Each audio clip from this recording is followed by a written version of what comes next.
Et nous reprenons l'antenne pile au moment où Ezio, l'aigle royal du Valbonnet, fait son entrée dans la vallée. Et oui, Anne-Gaëlle, quel show proposé par les aigles à chaque fois qu'ils vont faire un combat. Et c'est au tour d'Arvid, l'aigle royal du Briançonnais, de faire son entrée de l'autre côté. Mais regardez-moi cette envergure, Et Gérard. plus de 2 mètres pour pouvoir planer sur une centaine de kilomètres. Une amplitude non négligeable pour le combat qui s'annonce.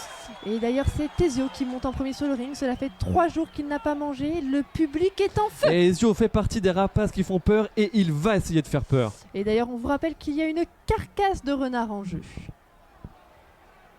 Ça y est, le combat commence. Ouh là là, ça commence fort avec cette tentative d'intimidation de la part d'Arvin. Et belle esquive d'Ezio qui revient à la charge avec un magnifique double fouetté.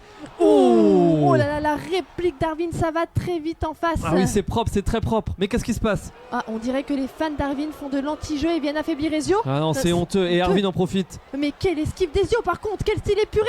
On vous rappelle que leur vue à tous les deux est exceptionnelle. Une possibilité de voir sur plus de 3 km pour repérer une Et proie. c'est pour ça que ça va vite, très vite, ils savent porter les coups là où ça fait Mais mal. il va falloir mettre encore plus de rythme hein, si l'un d'eux veut prendre l'avantage.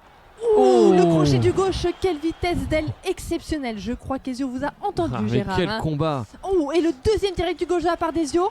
Oh, le coup de grâce! Cette combinaison a achevé Ezio qui prend la fuite. Et on peut comprendre les craintes d'Ezio, il ne peut pas prendre le risque de finir sur un KO pour une simple carcasse. Mais quel combat, Gérard! Eh quel oui, combat. Anne-Gaëlle, ce combat ne nous aura pas laissé sur notre faim. Et comme souvent dans la nature, c'est le plus fort qui l'emporte.